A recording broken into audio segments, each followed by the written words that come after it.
जय हिंद। मैं हूं प्रीति और आप जुड़ चुके हैं लाइफ टाइम के ग्लोबल नेटवर्क के साथ। भाई आज हमारे न्यूज़ रूम में होने वाली है पंचायत। अब आप पूछेंगे पंचायत क्यों?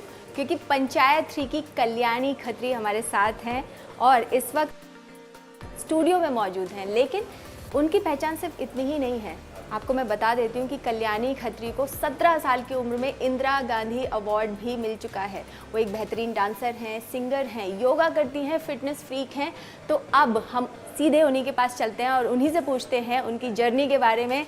तो बहुत बहुत आपका स्वागत है कल्याणी लाइफ टाइम में। Thank you. तो सबसे पहले अपना बताइए कि पंचायत इस वक्त बहुत ज़्यादा ट्रेंड कर रहा है। पंचायत 3 आ गई है, दोनों पार्ट्स को बहुत ज़्यादा सक्सेस मिली है और पंचायत 3 में आपने जगमोहन की पत्नी का कैरेक्टर भी निभाया है, हाँ। है ना? तो आप उसके बारे में बताइए कि कैसे झारखंड से निकलकर आप मुंबई पहुंची और फिर पंचायत तक आपके पास, पंचायत आपकी झोली में कैसे गिरी? ये तो कहते हैं ना, जैसे कि जो भी इंसान, मुझे लगता है जो भी लड़का या लड़की अगर एक्टर बनने के लिए बॉम्बे आता है तो वो ये सोचता है कि कोई एक ऐसा प्लेटफॉर्म या कोई एक ऐसी सीरीज़ या फिल्म मुझे मिल जाए जिससे लोग मुझे जानने लगे, पहचानने लगे। बिल्कुल। तो मुझे ये लगता है कि मेरे भी जीवन का जो मील का पत्थर बोलेंगे ना, ये पंचायत होने वाला है। तो मुझे पता चला कि मैं जगमोहन की वाइफ के लिए लॉक हुई हूँ। गाँव की बहुरिया आप बनी थी। गाँव की बहुरिया। तो कोई एक डायलॉग बोल के सुना दीजिए ना। डायलॉग तो मेरा जो फेवरेट था वो थोतना वाला था, खाओ खाओ नहीं तो मार के थोतना फुला देंगे। तो ये जो थोतना वर्ड था ना, ये मेरी मम्मी से आया है। तो थूतना का मतलब क्या है? क्या थोतना का मतलब होता है बेसिकली मुंह, जो हम होठ बोल रहे हैं, मतलब जो ये वाला जो पार्ट होता फुला है। देंगे, सुझा हाँ, देंगे मार तुम्हारा। मार के मुंह फुला देंगे, मतलब खाओ नहीं तो फुला देंगे। तो वो थोतना वर्ड भी मेरी मम्मी से आया था। आप मुझे ये बताइए कि 17 साल में ऐसा क्या किया आपने जो इंदिरा गांधी अवार्ड मिला आपको? ये तो बहुत लंबी कहानी आपने पूछ ली। बेसिकली एनएसएस की शुरुआत मेरी हुई थी जब मैंने बोर्ड दिया था। 10th देने के बाद मैं 11th में गई कॉलेज, और वहाँ पे साहिबगंज कॉलेज जो मेरा, जहाँ से मैं बिलोंग करती हूँ, वहाँ पे एक प्रोग्राम ऑफिसर थे रंजीत कुमार सिंह।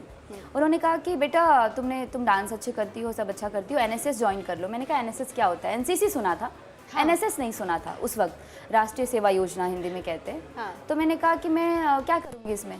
बोले इसमें तुम बहुत सारी चीज़ें कर सकती हो, ना केवल डांस, तुम स्पीच दे सकती हो, तुम डिबेट में पार्ट कर सकती हो, और ऑल ओवर इंडिया में जितने भी कैंप होते हैं एनएसएस के, जैसे कि मेगा कैंप्स होते हैं, यूथ कैंप्स होते हैं, एडवेंचर कैंप्स होते हैं, सब में तुम पार्टिसिपेट कर सकती हो हमारे कॉलेज की तरफ से। मैंने कहा फिर तो बहुत अच्छी चीज़ है, घूमने को मिलेगा। एक वो थॉट होता है ना, घूमने को मिलेगा, घूमने को मिलेगा, घूमने को मिलेगा, एक्सप्लोर करने को मिलेगा। तो मैंने हाँ कहा और मैंने एनएसएस ज्वाइन कर लिया। हम छोटे छोटे गाँव में जाते थे, जैसे जो ऐसे गाँव ना बहुत सुदूर गाँव जो होते हैं, जहाँ पे बहुत दूर दूर तक चीज़ें नहीं पहुँच पाती हैं, वहाँ पे मैंने बहुत अपनी आंखों से देखा जो मेल होते थे, मतलब जो कह सकते हैं आदिवासी मेल या जो भी, ताड़ी पी के पड़े रहते थे। उनकी वाइफ पूरा नहीं कर रहे हैं। हाँ, उनकी वाइफ पूरा काम कर रही हैं, घर के कुट्टी भी वही काट रही हैं, गाय को चारा भी वही खिला रही हैं, सब काम कर रही हैं। तो मैं उनको, लेडीज़ को समझाती भी थी, उनसे बात करती थी। तो हमारा जो काम होता था बेसिकली कि आप एक छोटे से गांव को गोद लेके उस गांव में क्या क्या सुधार कर सकते हैं। और एज स्टूडेंट आप सोचिए, एक स्टूडेंट लाइफ में जब अगर आपको ये सब कुछ करने को मिल जाए तो कितना अच्छा लगता है। मैं छोटे छोटे बच्चों को जो स्कूल नहीं जाते थे ना, उनको स्कूल में एडमिशन करवाती थी, वहाँ के जो स्कूल्स होते थे तो उनके पेरेंट्स। बेसिकली आपने 17 साल की या 16 साल की उम्र में वो काम किया जो लोग बड़े एज की बात करते हैं। हाँ। उस टाइम पे मौज मस्ती लोग करना ज़्यादा पसंद करते हैं, के साथ घूमना पसंद करते हैं, और आप उस टाइम पे समाज सेवा में लग गई। समाज सेवा कर रही थी और मुझे बहुत अच्छा लगता था, इसलिए क्योंकि चूँकि देखिए मेरे फादर नहीं थे मेरे घर पे, तो मेरी मम्मी ने कभी मुझे रोका नहीं। वो कहती थी करो, और जब पेपर में आता है ना, छपते पेपर में न्यूज़ आता है, आपका नाम आता है, तो उससे ना लोग बोलते थे अरे आज कल्याणी का पेपर में फ़ोटो छपा, तो मेरी मम्मी बहुत खुश होती थी। फिर 2014 में मेरा सिलेक्शन हुआ था प्री-आरडी, पहले प्री-आरडी के लिए हुआ था 2013 में, फिर 14 में मैंने राजपथ पे परेड भी किया है। अच्छा। 26 जनवरी को दिल्ली में जो परेड, जिसमें एनएसएस, एनसीसी और सारे आर्मी वाले करते हैं, तो वो भी मैंने पार्टिसिपेट किया है। और फिर जब मैं 14 में दिल्ली आई थी तो मैंने राष्ट्रपति भवन में भी परफॉर्मेंस दी है, और फिर त्रिमूर्ति भवन जो पीएम हाउस परफॉर्मेंस दिया, मतलब डांस परफॉर्मेंस, हमारी पूरी टीम होती थी, हम परफॉर्म करते थे। अच्छी डांसर हैं जी। तो नेक्स्ट आप ऋतिक रोशन के साथ कुछ पता नहीं, फ्यूचर में कभी मौका मिला तो मैं काम ज़रूर करना चाहेंगी उनके साथ? हाँ डेफिनेटली, अगर मुझे फ्यूचर में मौका मिला तो मैं ज़रूर करना चाहूँगी, पर कहते हैं ना कि सब ऊपर वाले के हाथ में है और अपने मेहनत पे है। तो ये सब कुछ करते करते 2015 में भारत सरकार की जो एनएसएस की टीम है उसने मेरा सिलेक्शन किया था साउथ कोरिया के लिए, जो कि इंटरनेशनल यूथ एक्सचेंज प्रोग्राम था। साउथ कोरिया 2015 में। और अच्छा, नेशनल अवार्ड मिलने से भी पहले फिर उसके बाद 16 में पूरी एक्टिविटीज़ हमारी कहीं ना कहीं काउंट हो रही थी। एंड देन फाइनली 2006 तो इंदिरा गांधी नेशनल अवार्ड के लिए जब मैंने अप्लाई किया तो मुझे सब ने कहा कि तुम्हें नहीं मिलेगा। उसका रीज़न ये था कि मेरे पूरे 16 साल के इतिहास में झारखंड में किसी भी लड़की को नहीं मिला। 16 ईयर्स जब से ये एक और अचीवमेंट है। ये एक अचीवमेंट है। आप पहली ऐसी लड़की थी जिन्हें झारखंड से इंदिरा गांधी अवार्ड मिला। बट हाँ, इस तरह से मुझे नेशनल अवार्ड मिला एंड लकी डे था मेरे लिए वो 19 नवंबर। मैं अपनी मम्मी और मेरी छोटी बहन को लेकर राष्ट्रपति भवन गई थी, तो उनको भी बहुत खुशी हुई कि पहली बार राष्ट्रपति भवन देखा। राष्ट्रपति भवन क्या होता है। अच्छा, मम्मी के बारे में बहुत बातें कर रही हैं आप। हाँ। जैसे आप बताया कि मम्मी बहुत खुश हो रही थी, तो कभी ऐसा टाइम भी आया होगा मम्मी ने 2 चपेट भी लगाए होंगी? ऑनेस्टली बताऊँ, आप बिलीव नहीं करेंगे, मुझे आज तक मेरी मम्मी ने मारा नहीं। कभी नहीं मारा? बचपन में मारा होगा, बोलती है कि बचपन में तुमने मार खाया है, लेकिन मुझे याद नहीं। उसके बाद से अच्छी बेटी थी। हाँ, जब से मैंने होश संभाला है मेरी मम्मी ने मेरे हर जिद को पूरा किया और मैंने कभी कोई ऐसी जिद नहीं की जो उन पे बर्डन हो। और मुझे लगता है मैं क्लास 8 से अपने खर्चे खुद उठाती हूँ। 8 में थी तब से मैं ट्यूशन पढ़ाती हूँ। फिर कॉलेज में मैं कब कॉलेज गई, कब एडमिशन लिया, कब पूरी पढ़ाई कंप्लीट हो गई, मेरी मम्मी से अगर कभी इन फ्यूचर कॉन्वर्सेशन हो, उनको कभी नहीं पता कि मेरी बेटी ने पढ़ाई कैसे की, उसका एजुकेशन का खर्चा क्या था, कुछ भी नहीं। क्योंकि पता नहीं, एक अंदर से चीज़ें थी कि मुझे अपनी चीज़ें खुद करनी है। बहुत चीज़ें हासिल की हैं आपने, तो ये अपने आप में एक अचीवमेंट है, इतने सारे अवार्ड मिलना। लेकिन ये मुझे बताइए कि समाज सेवा करते करते ग्लैमर की दुनिया में कहाँ, मतलब कैसे मुंबई पहुँच गई? देखिए, समाज सेवा तो अपनी जगह था, लेकिन जब मैं छोटी थी 5 साल की, ये कहानी वहाँ से शुरू होती है। 5-6 साल की मेरी मम्मी बताती है। कोई मुझसे पूछता था कि तुमको क्या बनना है। मैं हर संडे रंगोली देखा करती थी टीवी पे। रंगोली पे गाने आते थे सुबह सुबह 8 से 9, रंगोली डीडी नेशनल का आज भी चल रहा है। अभी भी चल रहा है। वो मैंने 1.5 साल होस्ट भी किया था एज एंकर। अच्छा, तो एंकर भी हैं भाई, अब ये हमारी नौकरी भी खाएंगी। नहीं, बिल्कुल नहीं। Rangoli is a different thing and media बहुत हार्ड चीज़ है, उसको मैं सैल्यूट करती हूँ। तो वो वहाँ से शुरू हुआ। रंगोली मैं देखती थी और मुझे डांस करना बहुत पसंद था बचपन से ही। तो मैं टीवी देख के नाचती थी, तो उसको नाचना बोलते थे सब। अरे ये तो नाचती रहती है। तो मोहल्ले वाले पूछते थे तुमको क्या बनना है जी, तुम तो दिन भर नाचती रहती हो। जिसकी भी शादी हो मुझे लोग पकड़ पकड़ के ले जाते थे, तुम नाचो गीत में। छोटी थी ना, तो सबको मज़ा आता था मेरा डांस देखना। तो मैं सबको बोलती थी मैं हीरोइन बनूंगी। ओह, मतलब उस वक्त नहीं पता था एक्ट्रेस बनूंगी, अदाकारा बनूंगी, अच्छा लेकिन काम कहते हैं ना, करूंगी। कभी कभी बोली हुई बात ना सच हो जाती है। राइट।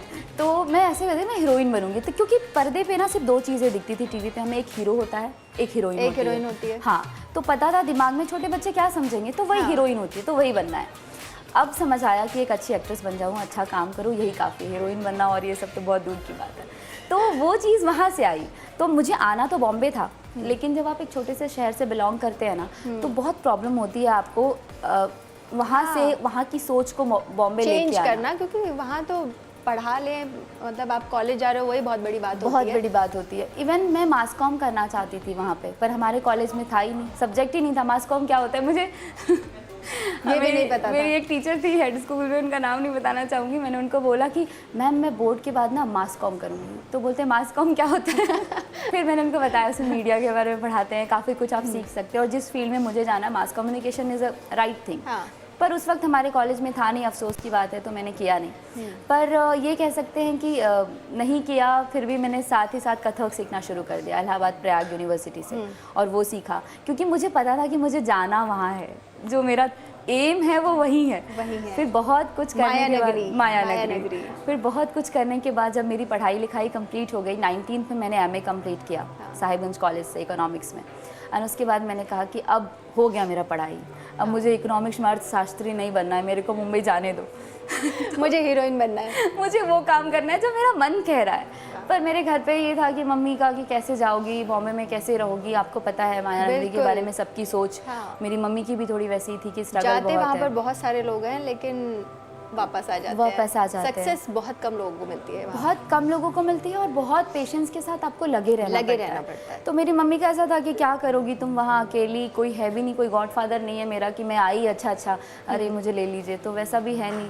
तो फिर मेरी मम्मी ने मुझे बोला कि नहीं मत जाओ। मैंने 3 दिन भूख हड़ताल की थी 3 घर पे। दिन? हाँ, घर पे नहीं खाती थी, बाहर खाती थी। करवा चौथ पे जो लड़कियां औरतें जो भाई ये करती हैं, देखो 3 दिन भूख हड़ताल की है। लेकिन सिर्फ घर पे, बाहर नहीं, बाहर जाके खा लेती थी। यार ये कैसी भूख हड़ताल है, फिर तो चीटिंग हुई ना। ये चीटिंग ही थी, मेरी मम्मी को इमोशनली ब्लैकमेल करना था कि वो बात मान जाए। राइट, कि मैं अगर खाना छोड़ दूं तो मेरी मम्मी बोलेगी यार सच में इसने खाना छोड़ दिया। मैं बाहर खा के आती थी, घर पे नहीं खाती थी। तो वैसे 3 दिन बीत गए, मैंने कहा नाराज़ भी चल रही थी, मैं उनसे मुंह फुला के रखती थी। एक दिन रात को मैं सोई थी, वो दिन मुझे याद है, मेरी मम्मी मेरे बगल में लेटी थी और उठ के कह रही है कि एक काम करो, हम भी चलते हैं मुंबई तुम्हारे साथ। ओह, उन्होंने इतना कहा, मैं उठ के बैठी, मैंने कहा तुम चलोगी मेरे साथ? बोली हाँ। मैंने कहा फिर जब माँ साथ में हो तो फिर दुनिया की आप हर चीज़ जीत सकते हो, उनका आशीर्वाद, उनका प्यार। और उस दिन मैं मम्मी को लेके बॉम्बे शिफ्ट हो गई, बारिश ने मेरा स्वागत किया मुंबई में, मई में बहुत बारिश हो रही थी और वहाँ से मेरी जर्नी शुरू हुई। वहाँ से शुरू हुई। तो पहली फिल्म थी आपकी प्रेमातुर, हॉरर फिल्म थी। हॉरर फिल्म है ना? या वो कैसे मिली?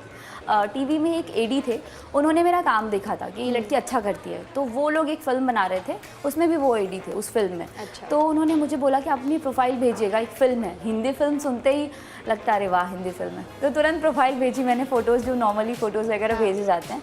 तो जो डायरेक्टर थे वो भी झारखंड के निकले, सुमित सागर। अच्छा। तो जब उन्होंने मेरी प्रोफाइल देखी तो हम प्रोफाइल में मेंशन करते हैं कि कहाँ से हैं और कहाँ पे रह रहे हैं, current location Mumbai from Jharkhand. तो उनको लगा अरे वाह झारखंड की लड़की है, तो मुझसे फ़ोन करके उन्होंने बात की, कब आए बेटा, कैसा काम चल रहा है, ये सब। तो फिर मैंने उनको बताया। फिर एक दिन वो मुझसे बोले कि अपना, उस वक्त वो लोग शूटिंग लोकेशन पे जा चुके थे, तब कास्टिंग चल रही थी, बुंदेलखंड में पहुंच चुके थे। उन्होंने कहा एक दिन तुम मुझे वीडियो कॉल करके तुम बिना मेकअप के या बिना ऐसे कैसे दिखती हो, क्योंकि फ़ोटोज़ तो लोग मोस्टली मेकअप में भेजते। उन्होंने वीडियो कॉल करके देखा और फिर उसी दिन मुझे लॉक किया। तो मगर खुशी थी कि हिंदी फिल्म, पहली फिल्म है यार, हिंदी फिल्म, बॉलीवुड में एंट्री मिल गई है। और वो रिलीज़ भी हुई, थिएटर पे रिलीज़ हुई थी, जितना वर्क करना था उसने किया। और अभी शायद OTT पे MX प्लेयर पे भी है। तो ये तो चलो, अब पंचायत क्योंकि इतनी पॉपुलर हो गई और मेकर्स ने सीज़न 4 और 5वें का भी अनाउंसमेंट कर ही दी है, तो क्या लगता है कि चौथे सीज़न में, 5वें सीज़न में आपका क्या रहेगा?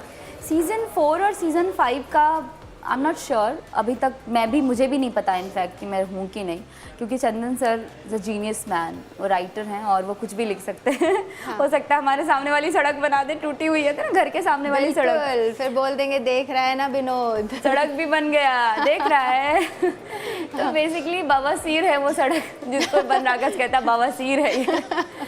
तो मेरे ख्याल से वो बन जानी चाहिए, पर चंदन सर के हाथ में, अगर वो चाहे तो हमें बुला ले सीज़न 4 में, हम तो मतलब दौड़ के आ जाएंगे। तो अभी मतलब कंफर्म वो नहीं है, वो तो फिर स्क्रिप्ट के ऊपर होगा कि कौन से कैरेक्टर उसमें रहेंगे, कौन से नहीं है। लेकिन आपको लोगों ने पसंद बहुत किया है, तो मुझे लगता है और ऑडियंस को भी लगता है और फैंस भी चाहेंगे कि शायद वो आपको दोबारा देखें उसमें, सीज़न 4 में भी, सीज़न 5 में भी, क्योंकि 2 सीज़न के बारे में तो पता ही है कि वो आने ही आने हैं। सीज़न 4 सीज़न 5 तो कंफर्म आने ही वाला है ना। तो पंचायत में आपने ना, आप अगर अभी दोबारा से ही चलेगा, हमारी पूरी टीम ने बड़ी मेहनत की है ये आपके लिए, आप देख सकते हो। 2 दिन से लगे हुए हैं यहाँ पर, बहुत खूबसूरत। और यहाँ पर पंचायत में ना आपने एक ग्रीन साड़ी पहन के, बड़ी एकदम देहाती जैसे महिला कहते हैं ना, आपने वो वाला कैरेक्टर निभाया है। और बाकी आपकी अगर फोटो देखें तो बहुत मॉडर्न भी है, स्टाइलिश हैं, तो वो ट्रांसफॉर्मेशन कैसे रहा? मैं जैसे कि आपको मैंने बताया ना कि जुड़ी हुई तो पहले से थी गांव से, और जब ये कैरेक्टर मिला तो मैंने सोचा इसको प्ले कैसे किया जाए, क्योंकि मैं नहीं चाहती हूँ कि मेरे कल्याणी खत्री का एक भी अंश जगमोहन की वाइफ में दिखे, क्योंकि जगमोहन की वाइफ ही लगनी चाहिए। बिल्कुल, इसीलिए वो ऐसी लगनी चाहिए कि उसी गाँव की औरत है, कोई मॉडर्न मुंबई की लड़की जो वो प्ले कर रही हो वैसा नहीं दिखना चाहिए। इसलिए मैंने चाल ढाल, उसके जो बोलने का तरीका है, जो उसके बैठने का सलीका है, वो सब चीज़ों पे बहुत गौर किया। जब मैं बैठ भी रही थी, आपने देखा होगा, कभी आपको नहीं लगेगा कि मैं स्टाइलिश तरीके से बैठ रही हूँ। तो वो जो गाँवटी स्टाइल मैंने औरतों को देखा था ना गांव में जब मैं विजिट करती थी, तो कहीं ना कहीं वो दिमाग में था, वो अडॉप्ट कर लिया मैंने। तो मुझे कैरेक्टर को प्ले करने में ना बहुत ज़्यादा आसानी हो गई, क्योंकि वो सारी चीज़ें मैं इसमें डाल पाई। मैंने देखा था उन औरतों को, उनके ना भले नीचे से पेटीकोट दिख रहा हो, पर सर से पल्लो नहीं हटेगा। तो वो चीज़ कहीं ना कहीं मुझे बहुत कनेक्ट कर रही थी कि यार मतलब पेटीकोट दिख रहा है पर सर से पल्लो नहीं हटता।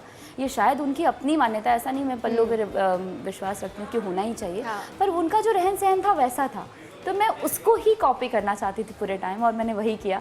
और थैंक्स टू TVF, उनकी टीम बहुत अच्छी है, वो बहुत एक एक चीज़ पे बहुत फोकस करते हैं। जैसे आपने देखा होगा नेल पेंट भी जब लगाती हैं गाँव की औरतें तो वो थोड़े से ना वैसे हो जाते हैं, मेल्ट टाइप के हो जाते हैं। वो नेल पेंट वैसी लगाई गई थी बकायदा, ताकि वो कनेक्शन कैरेक्टर को पकड़ के बैठे हो आप लोग। हाँ, कैरेक्टर को पकड़ के रखे, बिल्कुल। बिछिए से लेके पायल तक पे काम किया गया था, तो वो बारीकियाँ दिखती हैं कैरेक्टर में। बारीकियाँ फिर उस सीरीज में दिखी भी है, तभी शायद लोगों ने इतना कनेक्ट भी किया है उससे। अच्छा कल्याणी, एक और चीज़ है जो आपके सोशल मीडिया से हमें पता लगी है। पहली बात तो आज योग दिवस है, योगा डे है, इंटरनेशनल योगा डे है, तो सब जगह सेलिब्रेट भी कर रहे हैं, हमारे प्रधानमंत्री भी कर रहे हैं। तो आप फिट रहने के लिए योगा करती हैं, आपके ऐसे सोशल मीडिया पोस्ट से पता लगता है। जी जी, है ना, तो कुछ हमारे दर्शकों के लिए कुछ कोई आसन वासन आप खड़े खड़े कर दे तो। खड़े खड़े तो मतलब ऐसा ड्रेस मगर योगा वाला पहन के आती थी, मैं कंफर्टेबली पूरा सूर्य नमस्कार करके दिखा सकती थी। पर मुझे ऐसा लगता है जैसे कि सूर्य नमस्कार सबसे बेहतर योगा है। हाँ, मतलब आराम से डिले से उठ गई। लेकिन मर्जरी आसन जिनको बैक पेन होता है ना, उनके लिए बहुत अच्छा है। शुगर वालों को करना चाहिए। और भी 2-3 आसन हैं, जैसे कि हम पवन मुक्त आसन जिसको बोलते हैं, वो हर इंसान के लिए अच्छा है, क्योंकि एसिडिटी की एक ऐसी प्रॉब्लम है। तो आप जो बोल रही है ना, वो बहुत सारे लोग ना पहले गूगल करेंगे पवन मुक्त आसन कौन सा होता है, ये कौन सा आसन होता है। कोई बात नहीं, छोड़ दीजिए, उनको सूर्य नमस्कार समझ में आता है, वो आपने सूर्य बता दिया। नमस्कार कर लीजिए, उसमें 12 आसन होते हैं, सिंपल इजी आपको लाइफ देंगे। चलिए, आपका बहुत बहुत धन्यवाद कल्याणी। तो ये थी हमारे साथ कल्याणी खत्री, जो पंचायत 3 में आकर छा चुकी हैं। अगर आपने पंचायत नहीं देखी है तो देख लीजिए, और देख ली है तो फिर से देख लीजिए, क्योंकि बहुत ही बेहतरीन वेब सीरीज़ है ये। और आप ऐसी ही एंटरटेनिंग खबरों के लिए जुड़े रहिए और देखते रहिए लाइव टाइम। जय हिंद।